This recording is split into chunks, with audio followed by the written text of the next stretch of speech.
There we are. Awesome. Everybody ready? Yeah, we are. All right.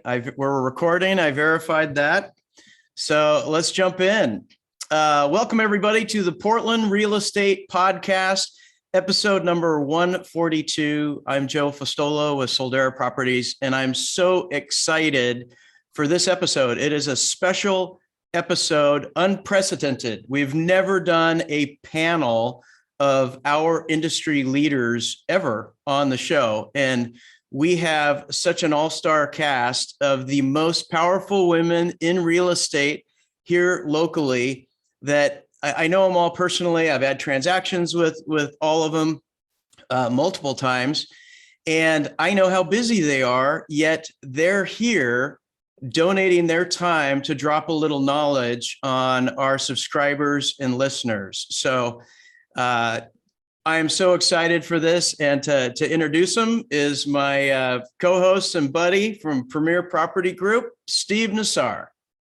Thanks, Joe. I too couldn't be more excited for this show, and I believe it's a idea that's time has come because we've all been a part or seen panels with great agents like we have here, which, by the way, the three agents we have, and I'm not talking about me or you, Joe, I'm just talking about our three guests today, over $200 million in volume. And about 300 houses sold in the last 12 months. So several of them own their own brokerages. And here's the kicker. They are such sweet, nice ladies. I find them also refreshing because I think sometimes there's a misconception in this business to be successful, to do big things. You have to be hard charging, a jerk, push people around. And that is not who we have here. We have some of the sweetest gals you'll ever talk to and meet in the business here with us today. So, without further ado, I'm going to introduce them one by one. And when I do, tell us quickly about yourself, your team, how long you've been in the business, and anything else you'd like to mention. So let's start with you, Brittany Gibbs. Go ahead. Hey, well, I'm Brittany Gibbs. I am the principal broker and owner of Move Real Estate. I have 25 people at my brokerage and about 15 on my team. And it's been a wild 8 years in the business. I have two little boys. I have a 4 and 5-year-old, crazy, wild little boys. Awesome. And and Brittany, and all three of our panelists are in that. I just pulled some numbers on them in the last 12 months. They're all in the 60 to 80 million range. Somewhere between 100 to 150 homes sold each. So I'll just leave it at that. All three of them. And Heather Robbins, tell us a little bit about yourself, your team, and anything else you'd like to share with our audience. Oh, well, first, thank you so much for that introduction, both Joe and Steve. So kind. Thank you. I'm Heather Robbins with Robbins Realty Group. I own a small boutique brokerage in West Lynn. I've been doing that for about 8 years, in the industry for about 20. That feels like I'm dating myself. And I love my hometown of West Lynn. That's where I do a lot of our business. My mom and I have owned the business for a few years and have been partners for 20 years. And she's been my mentor in the business. And I love what I do. And one thing I want to commend Heather on. Heather owns West Lynn. Like if for any of our listeners who ever want to understand how to have a farm area or a community, or heck, a whole zip code in her case, Heather, you might as well put a brick wall around that town. She is the go-to agent in West Lynn, and she's everywhere. She sells the most houses there, and very impressive how you've built that business. And I don't know that we'll get to it today on our podcast, but maybe in a future one, we'll dive deeper into that whole business model. And then Kim Galately, tell us a little bit about yourself and your team and your business. Absolutely. So I got licensed as a realtor right after college. So I went straight from college into real estate 18 years ago. So don't do the math. Just kidding. But I work with Berkshire Hathaway, and I've been there the majority of my career. I started at a very small brokerage and then moved to Berkshire about 5 years in. And I have 3 buyer specialists on my team. I have a full-time transaction coordinator and just a lot of support on the marketing side. And and we'll talk more about that, but it's a huge reason why I'm sure as moms and as business owners, that it's definitely a lot of joint effort and support that we are blessed to be able to do this career. So, and Steve, you're very sweet. You just don't know me that well. You haven't seen the jerky side of me yet. Oh, that's funny. Well, Okay. we're really excited to have you, and Steve, very perceptive. I was going to say that too. It's that we're amongst excellence here, and they're all awesome people, like inside and outside of real estate, awesome people. And when people are at this high of a level, you don't always get that. You get people that, are a little cranky but I am so excited. And, Steve and I have been doing this podcast forever. This is like old news for us, but I'm a little excited and nervous because you guys are awesome. So I want to jump right in and give the people what they want. And we've had lots of discussions in Masters in Real Estate about our rates. The rates are jacking up, and we've been spoiled for a long time, probably are still spoiled. But it's going back to like 2009 is where our rates are today. And what are you noticing with the rates going up as far as the activity? Heather, you want to take that? Sure, absolutely. So I may be dating myself, but my first home was at 8.5% interest rate. So talking fives, I'm like, oh, shoot, that's easy compared to like the 8s or the like 12, 13% in the 80s. So yes, it's affecting the market. Absolutely. Those first-time home buyers are probably feeling the squeeze of like, oh, we cannot afford what we used to be able to afford. But then also just as a trusted real estate advisor, I'm talking with my clients as far as like, hey, here's some things that we can look at as far as when interest rates go up, what are our options? One first is going to be reducing that price range that they're shopping in. If they were shopping in 6 to 7, let's bump that down to like 5 to 6, 550, 650. Like we've got to adjust our expectations on what they can afford. Buying down points is an option. And then also let's look at some creative financing. ARMs are coming back in. So a 7-year ARM, I think that's at like 4.25% or a 10-year at 4.5%. So if they're not looking for like a 30-year fixed and looking for a way to get that rate down to make it more affordable, let's look at those other options. And the last option, which I rarely recommend unless it's the only option, is let's wait this out a little bit. But if they're sitting on the sidelines and not purchasing, they're also losing out on appreciation. And, West Linn right now is at like 19.3% appreciation. I don't want them missing out on that. Let's look at some other creative financing to adjust to those interest rates.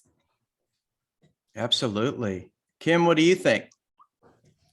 My biggest surprise in this market is that unless a buyer is actively looking, a lot of people don't know what the interest rates are. I mean, even my sellers don't really know what the interest rates are. And so I'm seeing a lot more buyers shopping around, talking to multiple lenders, just needing to educate our buyers that, if you do decide to change lenders, we need to know that within the first 3 business days, or we do have to get the seller to agree to that change.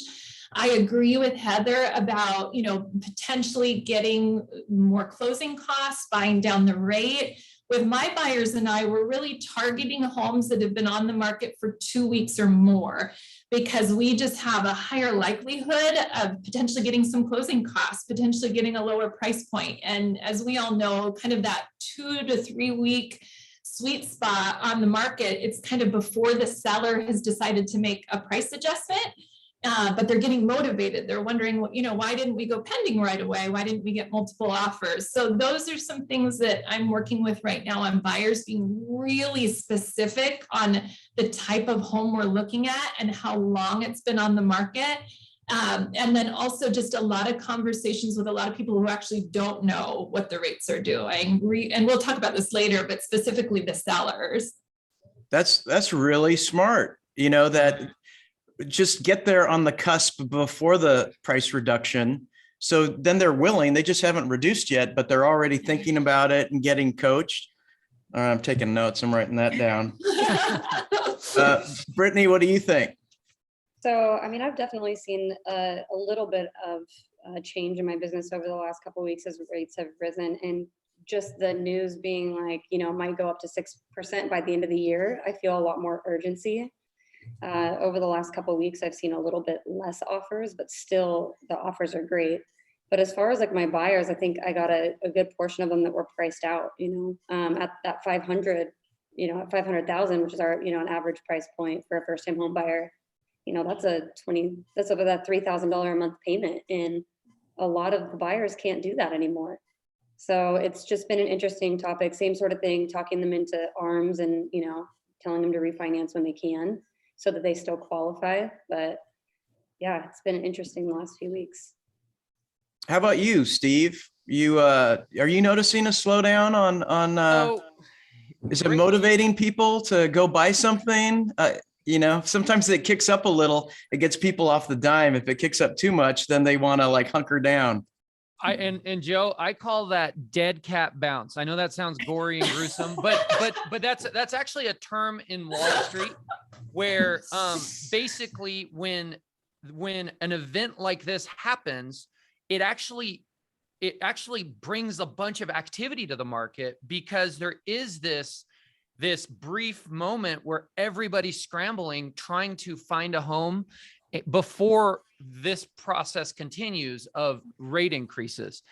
So I would say here and now today, I haven't felt a massive change to my business, be it listings or buyers. And we're going to go into sellers and buyers specifically individually in a little bit. And I do have some individual stories, but they're not they're not the masses. Our listings are still getting offers, oftentimes multiple offers. Our buyers are still competing in most cases. Now, is this going to continue and how long? I think a few things will be dependent. First of all, as you said, rates are the highest they've been since 2009. I mean, my lender told me this week that she's quoting in some scenarios, not par, but not everybody, but 6% is in play. It's on the rate sheet, right?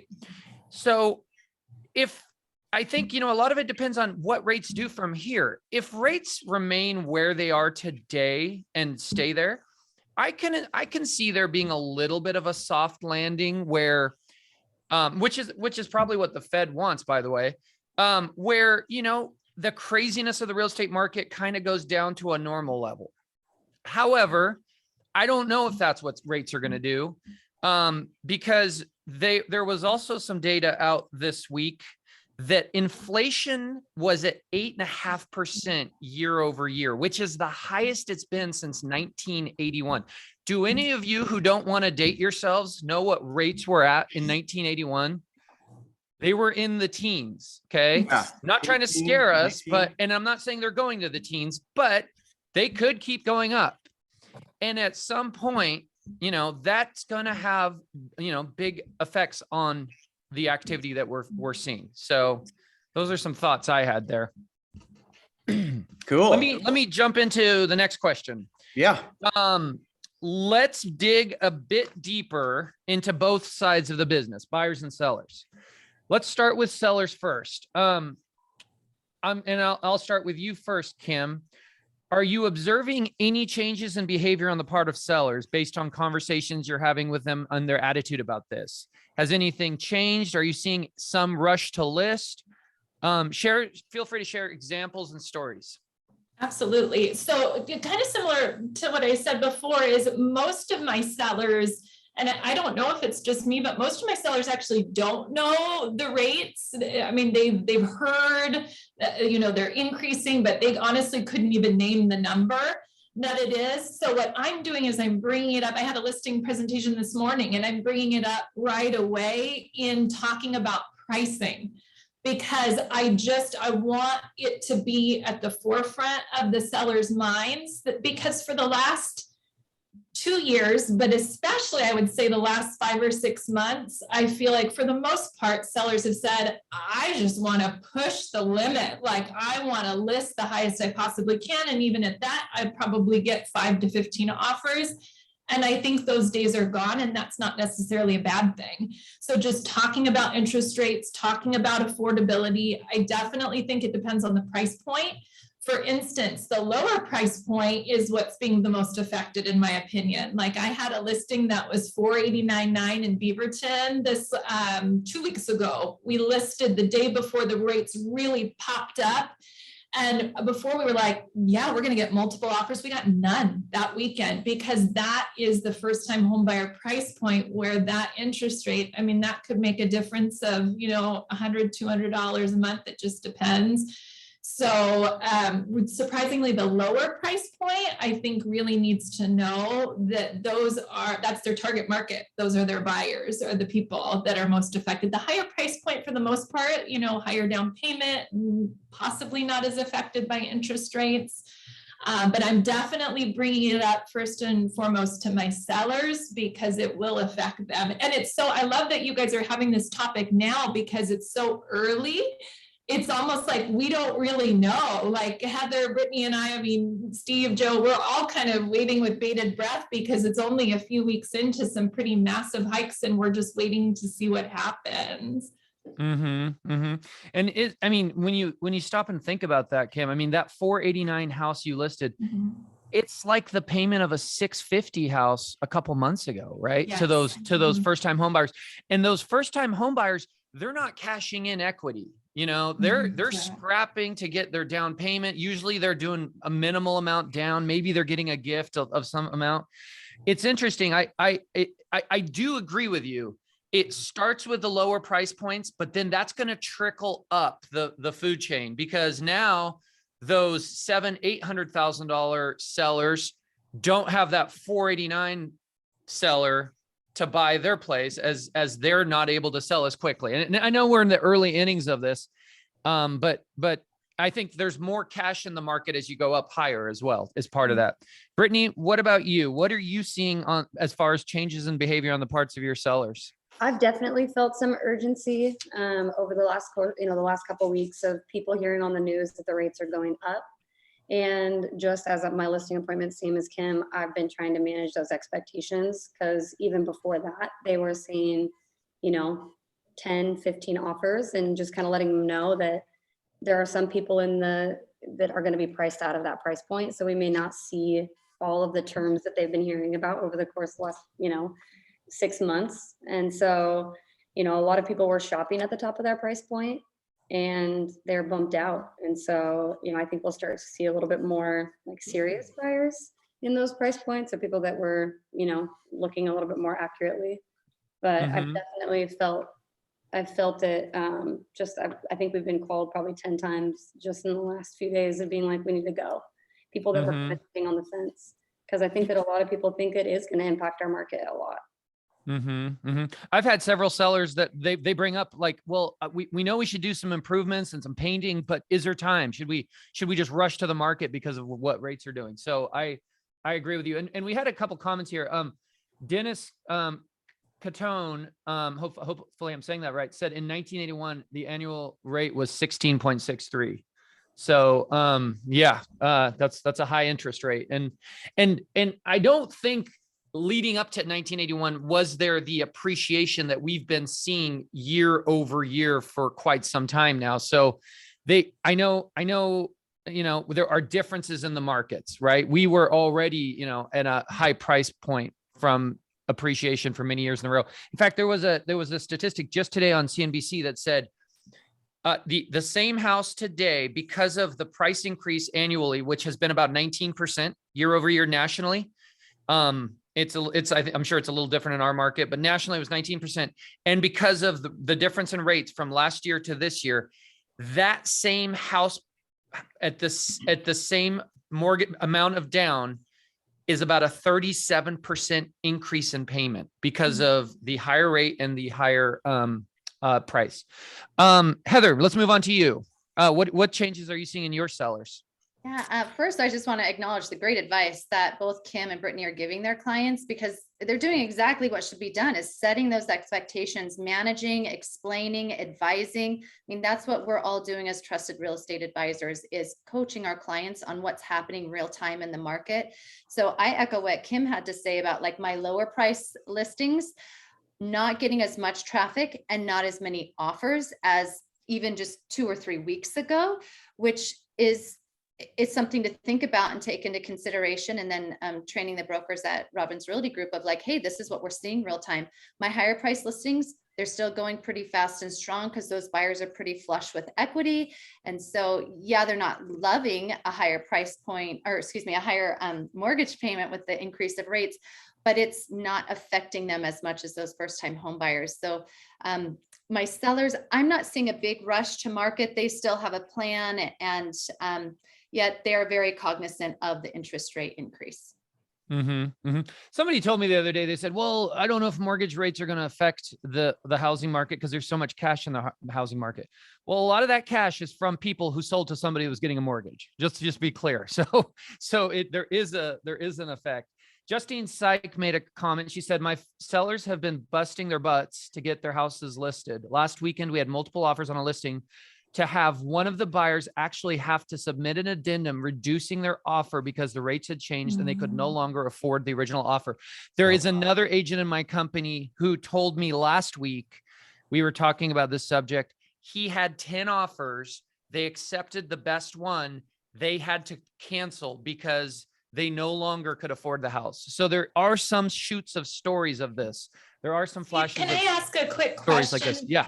Sorry. So in that case, I would just be curious, rather than, quickly doing a price reduction, I would honestly, as the listing agent, I would encourage you, call the buyer's lender, see what the difference is in the interest rate, see what the cost is to buy down the rate. And I think you'd actually save your seller a considerable amount of money. I mean, maybe they have to, maybe the rate buy down's $5,000, but the price reduction they asked for was 10 or 15. So just kind of thinking like that, I would just encourage us all to not be so fast to reduce the price to our sellers, but try to see if we can buy down the rate.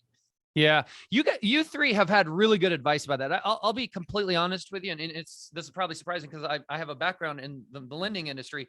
I have not started those conversations and those strategies yet in my world yet. I mean, hearing you guys talk about ARMs and buy downs, I think there is a lot to be learned from that. And I think there's a new future for all of us. And it's great to hear it. And it's probably going to be one of the better takeaways from this entire podcast, I would think. So thank you, all of you, for sharing that.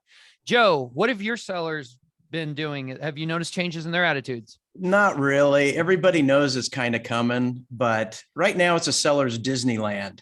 So they're not really concerned about themselves. They're thinking, okay, well, once I'm a seller, then now I'm a buyer, and now I got to do what all these people are doing. I got to be one of 10 offers, and I got to come in way over ask. And what's interesting with the hike up in rates? Well, someone makes an offer, but they go $100,000 over list price. Well, if the rate goes up, maybe it's like they just went $50,000 or $25,000 over list price. So you can't simultaneously sell and buy in the best scenario market. You can't sell high and buy low in the same market. So there's a little leveling effect, but we're not there yet. But I predict everything that you guys mentioned as far as like buying down rates and paying for closing costs, which is unheard of in this market. And, contracts are going to come back. The homeowner who's free and clear on the house can make, 5.5% on their money and sell it directly to the person. So we did a lot of contracts back in the day, and I think that might come back too. So with this, it's a good segue to the buyers, and there's a lot of questions here. So I'll rip through them and you guys could pick whatever you want. with our buyers, the rates going up is changing their behavior. And what are the attitudes you're seeing from the buyers today? What's changed? Has anyone just said, forget it, I'm tapping out, I'm going to just rent and sit on the sidelines, maybe wait it out? And then you just answered a question. Have you ever had someone have an offer accepted, and because of the rates going up so quickly, they had to back out or adjust, which we just heard? Do you have anyone frantically scrambling to secure a home out of fear that it's going to escalate even higher? You know, pick any, all, whatever you want. Brittany, what do you think about that? Yeah, so I'm also feeling a ton of urgency on my buyer side, especially in the lower price points. People that were just, that are in that lower price point that, they're about to be priced out of our market with the rates going up. So tons of urgency there. People that are kind of just settling a little bit, which is always sad in my opinion. But, and then there's tons of people that have been priced out over the course of the last couple of weeks, which is also a little bit sad. And then, ultimately, I haven't seen a ton of, I haven't personally had to back out of a deal and or had one on my listing, but, I feel like that's probably coming if they, if they change like they did drastically over the last week. So. And are you seeing this kind of in the like entry level, lowest common denominator? I mean, if you can afford $1 million and the rates go up and you're getting a loan for it, you could always buy a $900,000 or $800,000 home. Are you seeing it, the people taking a knee in all price ranges, or is it just basically the entry level?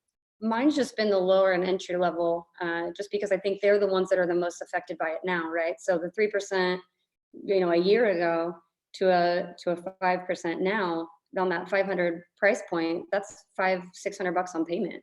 Yeah. And a lot of people can't afford that, and just, as their first home. Where, in the higher price points, people are a little bit more prepared. They're typically not at the very top of their price point when they're searching anyways. And so, I definitely only feel it really in that lower level right now. So, and that's hard. It's hard to get accepted right now. So a lot of these people have been in the market for a year or two, just trying to get a place because, in the last year, there's been 15, there's no inventory, and then 15 offers on every home that gets listed. So the chances of you getting a house anyways is tough. And so those people have just been like, as the prices go up, their affordability has gone down and down and down. And that's, it's tough. A lot of people do get priced out of the market. Are you seeing the same thing, Heather? Yeah. So I can speak to this as a first-time home buyers because my adult daughter and her husband, my son-in-law, are buying a house right now. And what they could have afforded just a few weeks ago is different. And so we're having to get creative. They're purchasing outside of Park City in Utah. And luckily we found an off-market deal for them. And so we have a little bit of time to be creative.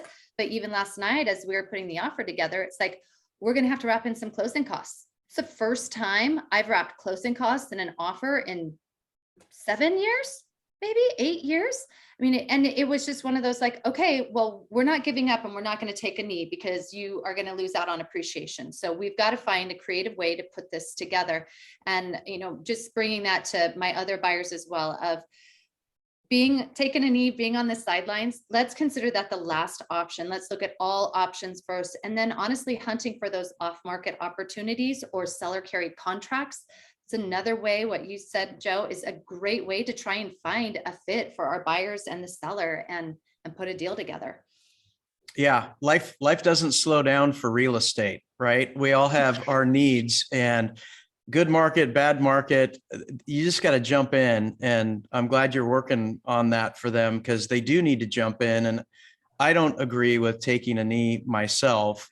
We're going to see some correcting, but by the time it corrects down to what you think it might correct down to, you've lost so much, equity and appreciation when it goes back up and all those things. How about you, Kim? Same scenario for your buyers? So with my buyers, especially just the last few years with remote work, I mean, honestly, we're just sometimes even pushing out the area a little bit. Like for instance, I had some buyers recently that really had their heart set on Tualatin, and we just kept getting priced out. Ultimately, we found a beautiful 4-bedroom home in Newburgh, and I love Newburgh. It's a great town. They work remotely. They could do it. So potentially just moving out the geographic area. Again, targeting ideally some homes that have been on the market a little bit longer. I just got a great offer accepted for 30,000 less than asking yesterday on a house that was on the market 30 days. So, just being really intentional and honestly just loving on our buyers, like really encouraging them. It is so discouraging, and I see it. I mean, I honestly see it on my buyers' faces when we go look at houses. And so just encouraging them. And it's so easy to look backwards. It's so easy. I've had my buyers tell me, oh, Kim, I should have bought something in December. Don't look back, always look forward.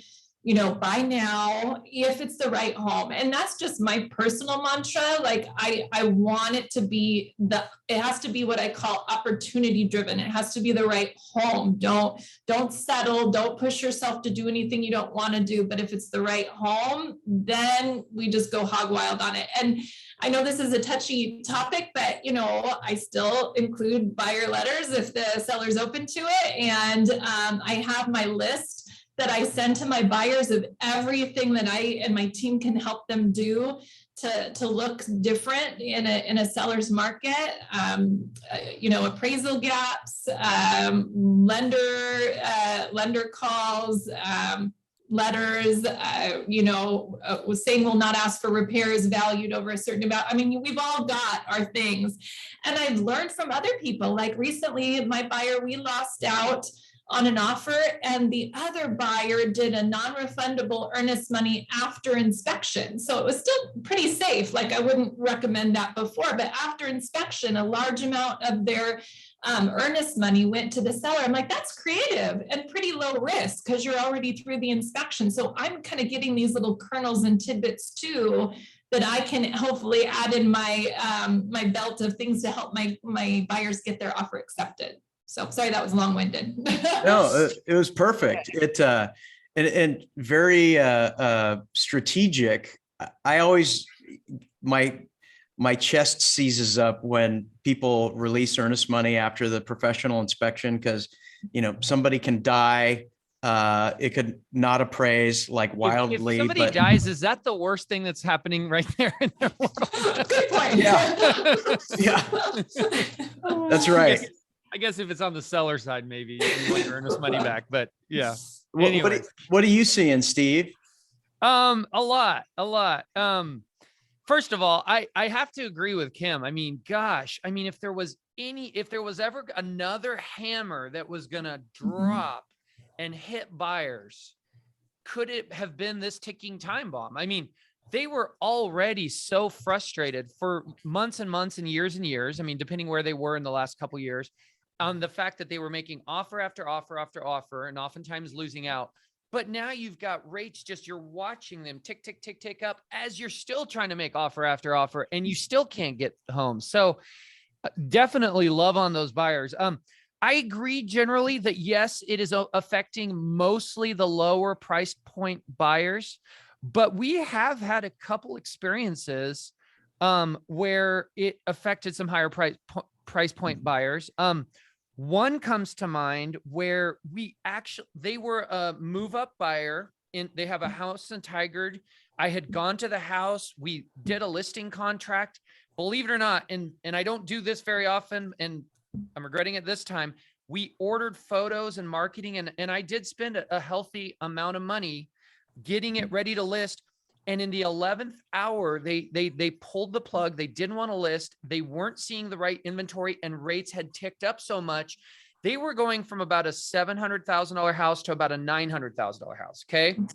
Well, the way things worked with their financing and their budget, all of a sudden those $900,000 houses that they could afford, that price was coming down because of the difference in rates. So now all of a sudden they're looking at homes that are basically lateral moves to them. Does that make sense to everyone? Yeah. So they've now sidelined, and I think I'm gonna, probably eat some photos and some marketing costs on that one.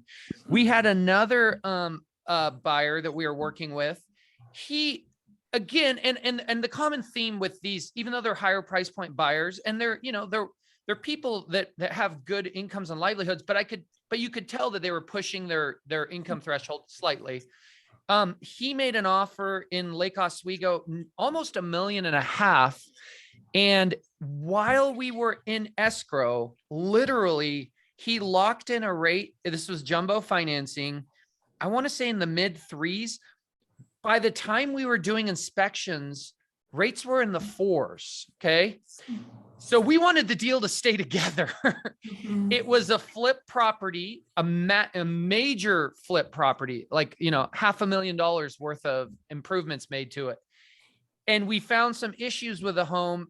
And I mean, it was a compelling reason to try to keep the deal together, but in the end, he had to terminate. And that rate is gone forever, right? At least as far as we know right now. So that was, and now he's a little bit, sidelined. He's a little bit, less eager to get back out there. Not to say that he won't, but that's kind of where he's at.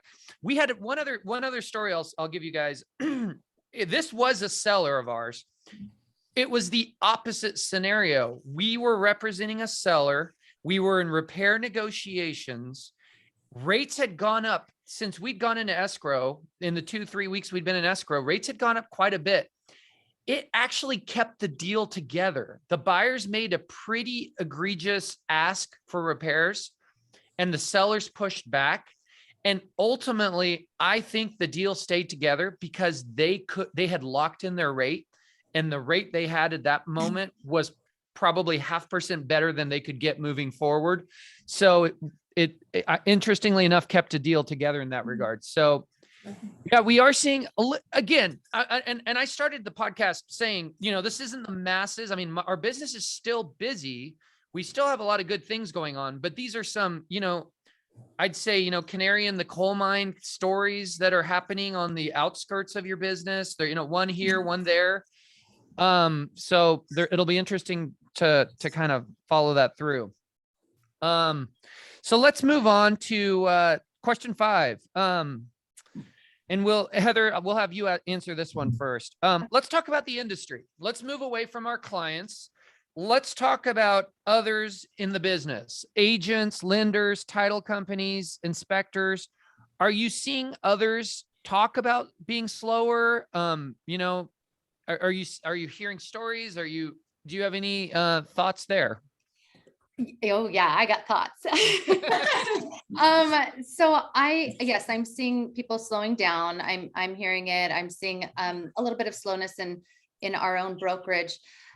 What I'm seeing is a little bit of an attitude change, just like with the market correcting. I'm starting to see a little bit more humility, if you will, in the market.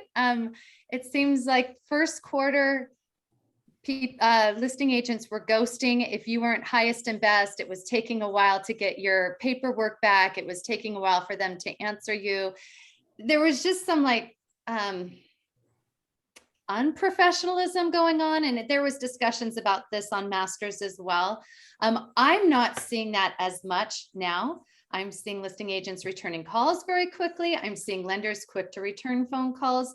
And you go the extra mile. It's never crowded there. I have such a passion for let's elevate the reputation in our industry. Let's just always do our best work. And so I'm pleased to see that better work is being done. I'm feeling it in my transactions with co-ops. I'm feeling it with service providers. And luckily I work with amazing people, so I wouldn't want to take away from anyone's efforts. I'm seeing a little bit of humility and just going the extra mile, and that thrills me to no end. Mm-hmm, mm-hmm. How about you, Kim? Are you seeing changes in the activity level and stories from others in our business across the business, all service providers and everybody involved? I would say not necessarily just because of the interest rates, but just an excitement to be together again. I feel like the last few years, I've been getting, and it's a double-edged sword. I've been getting a lot more like lenders, title companies, people reaching out to me, and I love that. I'm naturally actually quite introverted, but I really enjoy people. But I'm realizing I have to be really protective of my time too. So I've just been noticing a lot more people reaching out wanting to network. And again, I love it, but I'm having to like be really focused because we're seeing some ripples in the industry that I'm just trying to kind of be like, okay, what's going on out there. So mainly just an excitement over community and relationship again, and just people. I agree with Heather, like, it's like we need each other, whether we are so busy we don't realize it, or it starts to quiet down and we do realize it. Nothing's ever really changed. We need each other and we need to respect each other. Brittany, how about you? I think the biggest change I've seen is probably in lenders, since obviously the refi boom isn't happening anymore. A lot more lenders are reaching out. They're also nurturing their business of just the resale business, which I think got kind of pushed to the back burner over the course of the last year or two, because they've been so busy with refis, like business was great. So, overall, I feel like customer service has definitely gone up on the lending side. We have been told just in general, like even with say like Zillow, obviously I still use Zillow. I'm part of, for my team, and they've even mentioned like there's just kind of a massive slowdown in lead flow through them. So I've seen that. And then overall, same with Kim and Heather, just people are returning phone calls and being a little bit nicer, and just overall communication is better across the board. So lenders are the big one. I agree. I agree. I just yesterday I heard a statistic that refis are down 70% year over year, and in our world, like I appreciate that, because in a lender's world, they have purchases and they have refis, kind of like we have sellers and buyers. They have two buckets of business, right? Well, one of them has pretty much completely gone away. Imagine if all of a sudden we woke up one day and we no longer had sellers, or we no longer had buyers, or, virtually came to a screeching halt. Obviously that would, affect us tremendously. So I don't think title companies have felt it as much, but I think their refi volume of open orders and closed orders is down. I think us as agents, we're a little bit more insulated. I think we're a little bit further downstream. It kind of reminds me, and I'm not trying to spook anybody here, I promise you. And I don't think we're approaching anything, knock on wood, and I have wood here, by the way, remotely like 2008. But I do remember in 2008, I was a lender. And I remember when I saw the tsunami coming, and people in my industry were like, oh my God, this is going to be bad. I mean, we were hearing stories of banks closing down, rate sheets being shut. They're saying this program no longer exists. This one no longer exists. And I do remember calling realtors that I worked with, and they had no clue. They like literally, I would call an agent and I'd be like, I think something's coming and it's going to be big. And they're like, huh? No, I just got another listing. Life's good, right? Well, 8 months later, that listing was still sitting, and they later felt what we had felt early on. And I don't think it's going to be anything like that, but I wonder if there's an element of that where the lenders are feeling it first, they're slowing down, and we're going to feel a little bit more of it here downstream. I will say one other statistic that I heard recently, just today on CNBC, nationally, and they were acknowledging, Diana Olick is the real estate guru on there. She was acknowledging that closings and pendings have not changed, but she said lockbox activity nationally was down 19% for the month, over year. So there was some activity, there was some slowing down in, and that's kind of a forward indicator, right? Like that's the activity that is next month's closings, or July's closings. How about you, Joe? What are you seeing from people in the business? Well, so the attitude I see that's changing are two things. One, the lenders are getting out of refi, and they have to go back and, you know, rebuild those connections with the realtors for resale and new construction sale.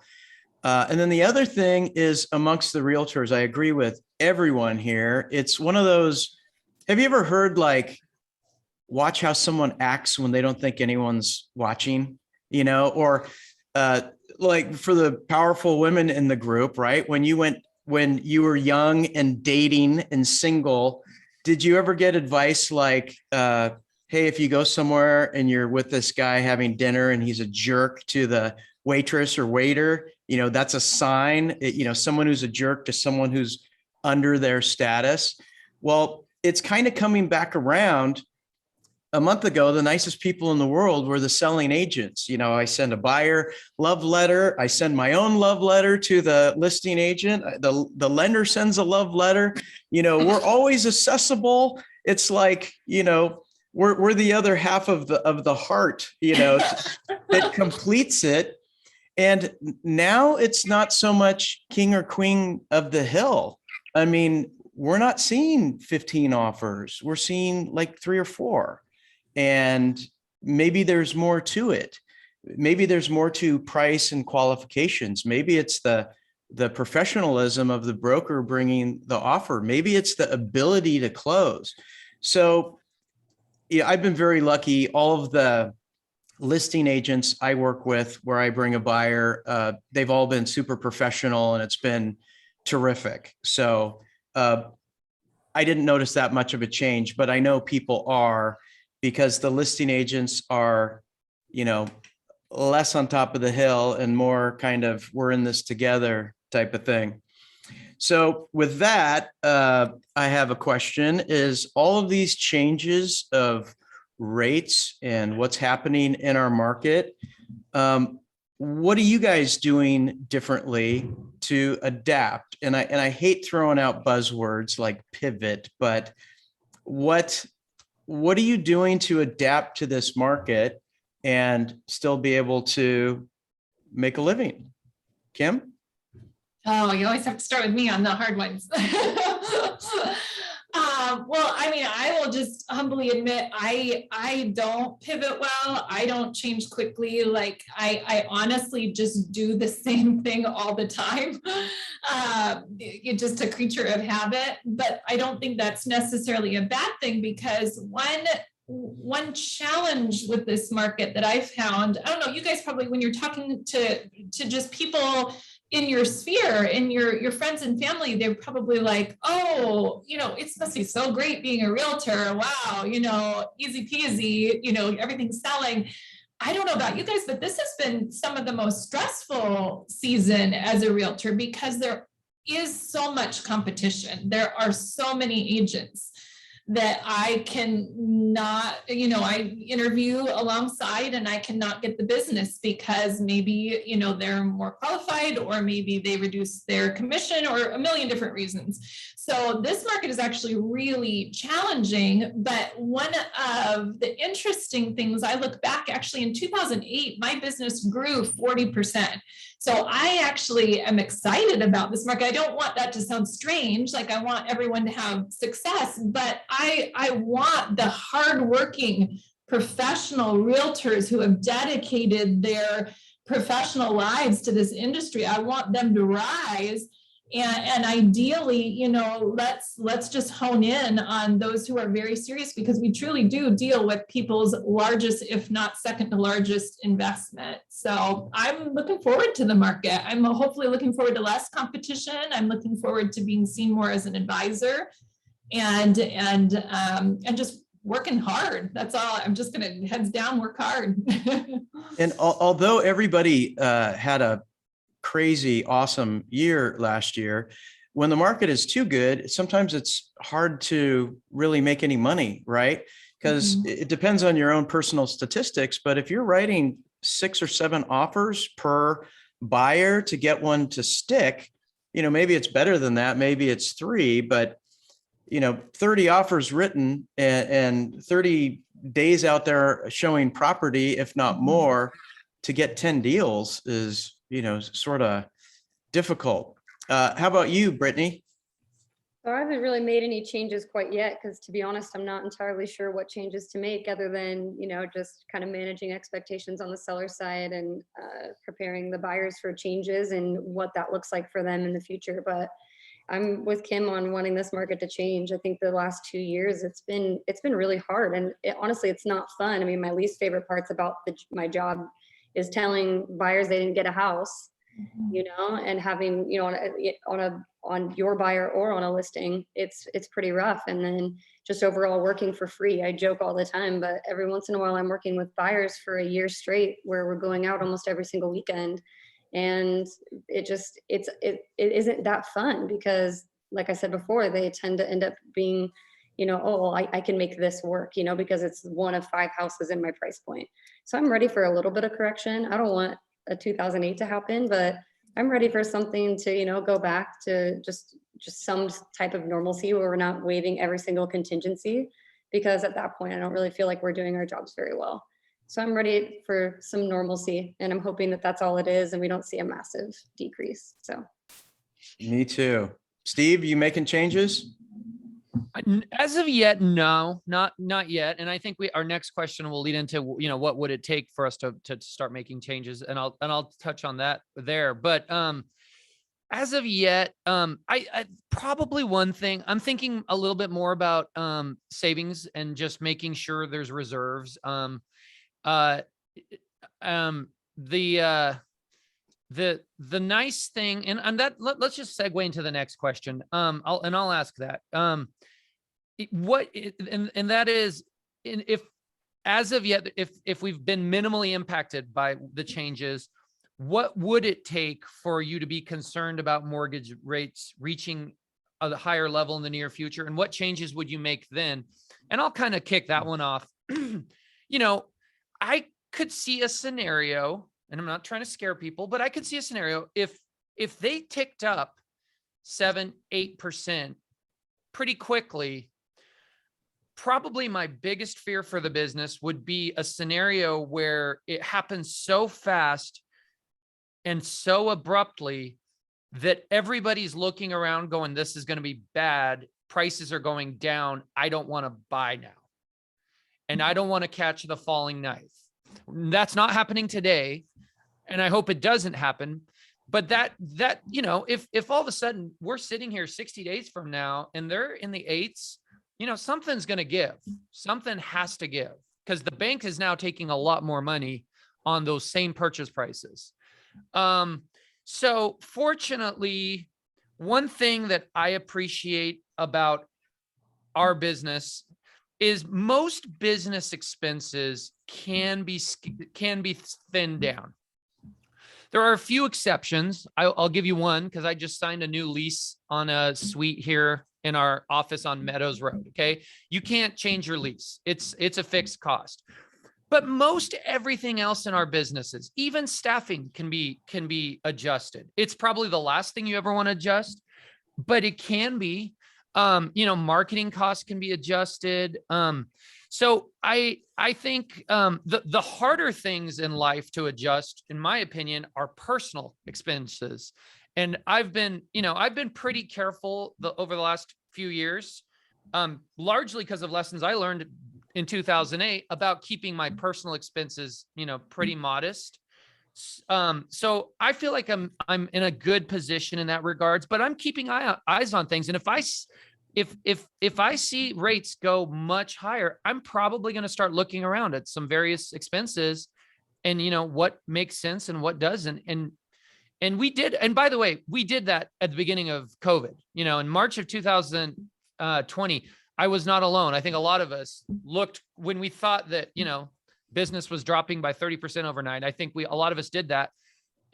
But because of COVID, we also became flush with business and we've done well. So a lot of those expenses have ticked up, business expenses, be it marketing, be it advertising, be it, various programs we have and software, et cetera. Let's go to you, Brittany. I mean, I think we just, actually, Heather, I don't know if we got you on the last one. Why don't we start with you on this one? Oh, okay. Yeah, what we're doing as far as changes, we've been implementing quite a few marketing strategies. I'm very geographic centric, and so we're rolling out some more strategies. I would rather take home less and increase my marketing. That's my background is marketing, and so we're really working hard to make sure that we are taking advantage of every marketing opportunity. But back in my triathlon days, we had what we call a headwind and a tailwind. And I love cycling and running. And you can be cycling. And there was this one time in an Ironman race where I was going 25 miles an hour on my bike, which is really fast for me. And I was like, oh my gosh, I'm killing it. This is great. And I turned a corner, I hit a headwind. And I dropped from 25 miles an hour to 12 miles an hour by just changing a corner, right? I didn't know I was in a tailwind until I hit the headwind. And oftentimes we don't know we're in a tailwind until we hit that headwind. And I would say that the last 2 years have been a fantastic tailwind. And we're going into a headwind. And in a headwind, like in that particular race, I saw professional athletes quitting, like just getting off their bikes and walking. And course, like it's just not in me. I'm like, okay, I've got to double down on my efforts. I've got to stay really focused and have these blinders on of like, I'm getting to the finish line. I'm not going to look on my right and left and see the people that are quitting. And kind of what Kim said earlier, like a change in market, a shift in the market, hitting a headwind is going to get the cream to rise to the top. And so I would say, and what I'm coaching my team on is we're going to double down on our efforts. Our output may still be 12 miles an hour when we want to be at 25 miles an hour, but we're not giving up, and we're going to double down, triple down on our efforts to get our mile per hour higher. So that's what we're doing to try and compensate for changes now and moving forward in the market. But we've been preparing for a while. I'm a girl of the recession, right? So I know what it's like when the market just shuts off overnight. And I'm very cautious and careful when it comes to finances and preparing for that. And I've been coaching my team on that as well, of like, save for a rainy day, because the rainy day is coming. We've had a fantastic tailwind market for quite a long time. We're hitting a headwind. You can still finish a race. You can still run a great business in a headwind. You just have to work harder and smarter. Mm-hmm. Great stuff. And I'll also put this out there. You know, when COVID hit, there was a lot of industries that were winners. Let's just call it that. There was a lot of industries that were winners where, you know, there was a lot of losers. We all know that. There was a lot of winners. If you pay attention around us, one by one, they've started to feel pain. Has anybody looked at what Netflix is doing today? They're down $50 billion in valuation. Okay. Peloton. I mean, the story goes on and on, right? I mean, not everything lasts, right? And I feel like we in real estate we're kind of like one of the last people standing, one of the last industries standing. And, you know, so don't be surprised if that changes for us as well. One other comment I wanted to say, Justine Syke, another comment, she said, as things get a little bit more challenging, I personally know 3 agents that were getting part or full-time jobs. I think we're going to see that trend continue. Let's move on to Kim.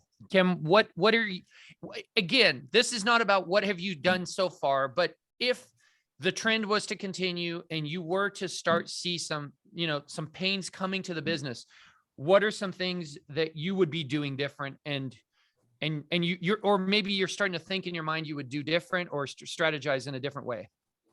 Oh, it's a good question. I just like to work. I enjoy work, but I'm realizing, you know, in this, I don't want to take this on a rabbit trail, but I love my job so much, but you know, work doesn't name me. So I would heck, get a hobby. Like I'm speaking to myself, like it's not the end of the world if I'm not working 7 days straight. I have a beautiful, beautiful family, spend more time with my family, go on vacations. Like I like to run a pretty lean business as far as costs. Like I've always run a pretty lean cost business. I don't spend a ton of money marketing. I try to find how to do things cheap. I love to go to the dollar store. Like I'm kind of a cheapskate.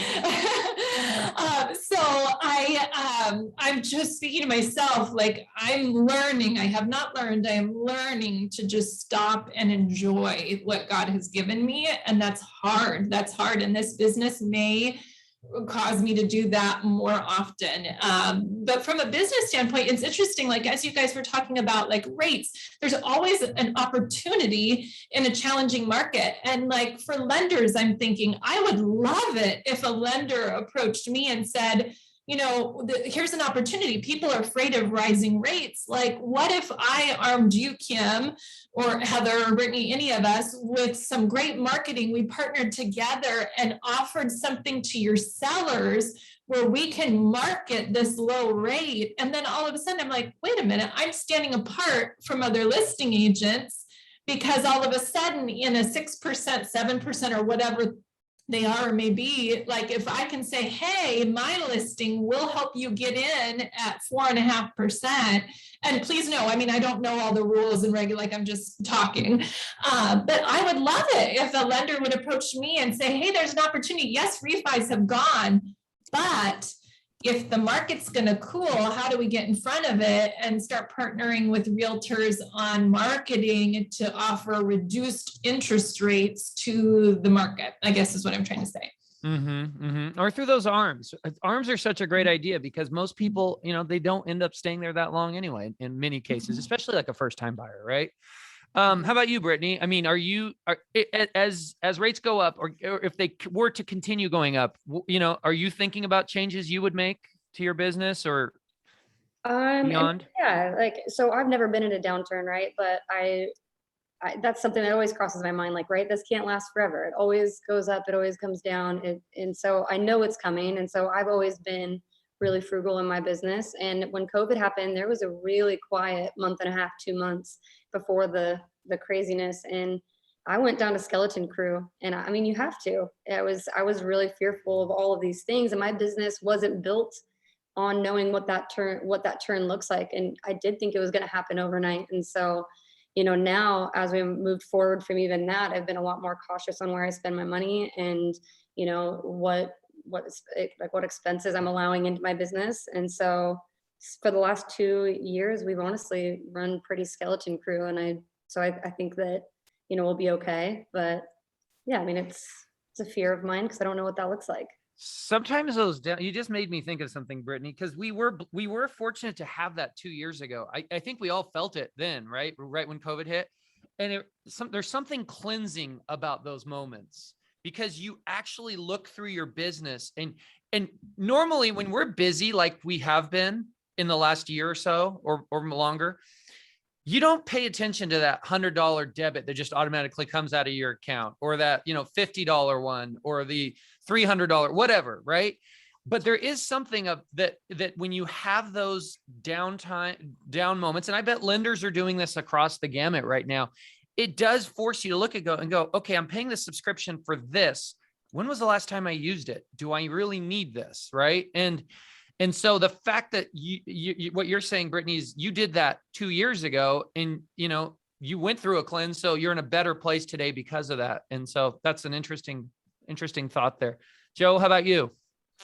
I think I'm going to answer something that you said and segue into the last question, all in this answer, and that is when someone says, you know, they have 2 jobs, part-time jobs. I'm going to show you somebody who does 2 jobs really crappy, right? Because if you're awesome at real estate or awesome at being a hairstylist or awesome at whatever, that's all you would do, right? And honestly, like, how confident would you feel if you went in for heart surgery and the guy's like, yeah, I'm just part-time heart surgeon.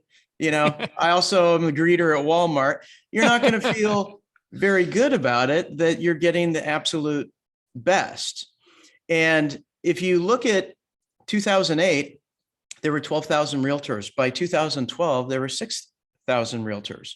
And then if you look at 2012, 6,000 realtors. Fast forward to today, there's 12,000 realtors. So the last question is, you know, where's the optimism in our current market? What's the good stuff coming down the pike for us. And I think it's never been a better time to master your craft. And it's very ironic that I'm telling you three people this to master your craft, because no one does it better than you guys. But there's going to be a thinning of the herd. And the whole Darwinism of this is the strongest realtors are going to continue to be realtors.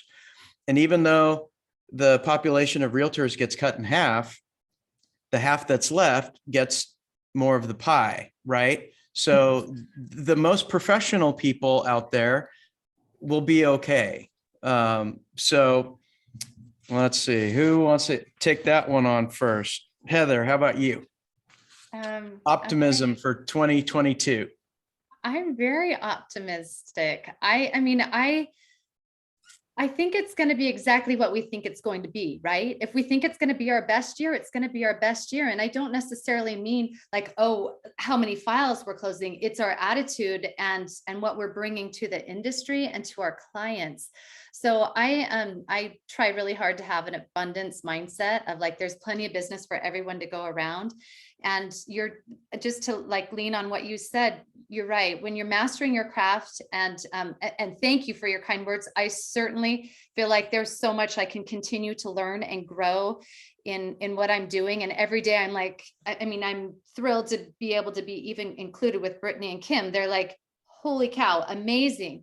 So when you look at those people around you, success leaves a path, and just like be watching for like those crumbs, those things that can help you do better, be better. And so I'm like very optimistic. I'm thrilled I get to work with amazing people at Robbins Realty Group. I get to work with amazing clients that I consider friends, like all that. That's just good stuff. And at night I get to go home to a great family. So I'm optimistic it's going to be great. Good. Kim? I know it sounds cliche, but like we are blessed. Like, just look at the world. Look at the world right now. We are so blessed. And I'm just like, how did I get into a job where all day long I just meet with very kind people, and it's not always happy. You guys know it. I met earlier with someone going through a divorce, and their daughter's also graduating from high school. Talk about change times 10. We sell homes for people who are expecting their first baby and they're so excited. And we sell homes for people who, have really lost someone. And really, people trust us. I find it, I call it a healthy burden. I feel a healthy burden in my life, not just financially, but also just as someone who is trusting me with a huge investment, and also just trusting me with an emotional time. So I'm thankful. I'm very thankful. I'm learning that I don't need to sell 1 million homes, but I need to just be thankful for what I have and keep moving forward. Well, you've heard the saying that if we all threw our own problems on the ground, we'd pick our own up first. Yes, that's a good point. There's people right now homeless and getting shot at and relocating to safe areas. And, our biggest problem is our rates are going up a little bit. So coming from abundance and coming from a thankful perspective is the healthiest, best attitude you can have moving forward. How about you, Brittany? I'm optimistic as well. I love my job and I think I'll love it. I think one of the biggest reasons beyond the people that I love my job is I love puzzles. Like I want to figure out ways to make it work one way or another, whether that's a deal or getting somebody approved or getting them into their dream home. It's like, I love the puzzle. I love the project. And, for me, I just think it's a new problem I get to figure out. And I think, pivoting into a new market is going to be interesting and fun. And I'm excited for a little bit of a slowdown to also enjoy time with my family and work on my business. we grew really fast, and I've talked to the challenges that have arisen from that with Heather. It's like, I have a lot of work to do, and you've helped me with that too. It's just like, there's a lot to learn, and I'm excited to have hopefully a little bit of a slowdown to do that. So I'm optimistic for the rest of the year and next. Good. Steve, how about you? What do we have to look forward to? You know, I think as a realist, I do think the overall market is going to contract, but that doesn't mean my business has to contract. I just have to grab more market share. And we've been doing that. I mean, my team during the last few years, when many agents, no one on this panel, but many agents were letting off the gas with their marketing, doing less with staging, not mastering their craft with helping their clients get their house in the best, presentable strategic position. We were doubling down. We were getting better. We were, because we take the long approach, right? We see the long approach. We know long-term that is the better way to build a business. I went to a listing appointment 2.5 weeks ago in John's Landing. They got a postcard from me a year ago, and it's been on their fridge. I sold a house nearby, and I did, just listed and sold postcards around it, right? And we had done a lot of help to that property. We'd done some great marketing. Now, would that property have gotten 10 offers if we did nothing? Probably, but I have a new listing today because I did a great job then. So I think there is a lot. And I think those agents, like everybody on this panel, who have built those businesses, even when you didn't have to be building them, are going to be okay. I think we're going to be okay. Now, there's a lot of agents, I believe, that are going to be scrambling in the coming months. They're going to try to figure out how to do all those things. Probably not that differently than lenders who stopped calling agents for a year because the refis kept them so busy, are scrambling, trying to call agents now and build new relationships quickly. I think there'll be agents scrambling, trying to build, business models that are successful during adverse times, right? So I'm very optimistic, and Kim said it best, right? The professionals will do well. And I'm excited for a time where we will be rewarded. The professionals who go the extra mile. I love that saying, Heather, by the way. I've heard it a couple times before. There's never a traffic jam on the extra mile, right?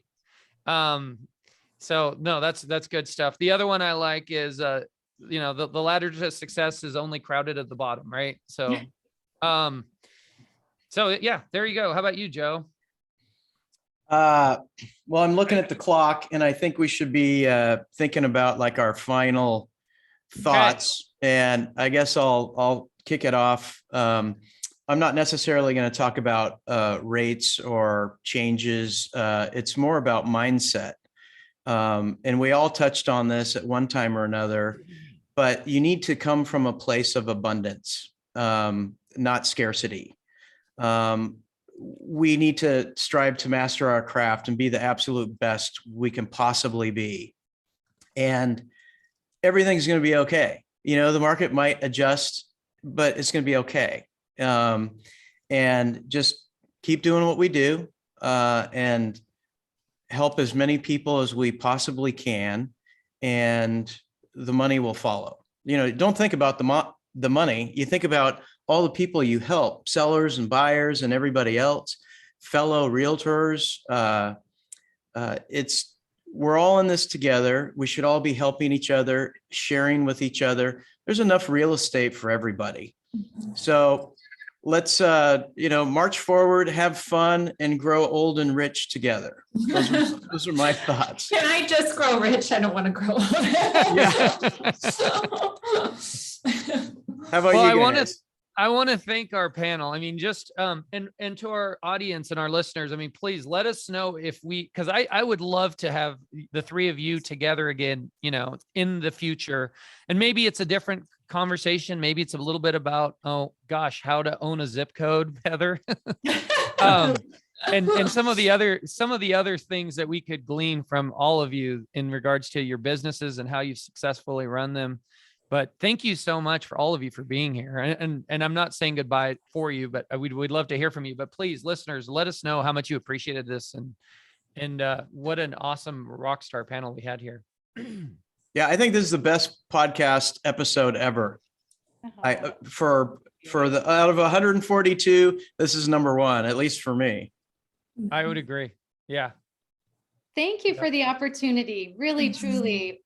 Well, I mean, Brittany and Kim are phenomenal, and Joe and Steve, I've learned from all of you over the years, like just really great nuggets of wisdom. And so I appreciate what you put out into the world, and thank you. I receive it. Thank you. Thank you Okay. for having us. Well, you're Thank you welcome. so much, you guys. Thanks for doing this. Thank you for giving of your time. I mean, I know how busy you are, and to take an hour and 15 minutes out of your day to answer a bunch of questions for our subscribers and listeners. I think we did a lot of good today, but Steve and I are super appreciative. So We do have some great comments. Very helpful podcast. Best ever. Great panel and conversation. Thanks, everyone. So with that, we'll wrap up, Joe. And we'll have this pinned to the top of Masters for people to watch. And we'll also get this out to all the thousands of other agents via the podcast. And yeah, we have a wide audience, and this will be great for them all. So thank you. all right, I'm going to stop the live share right here.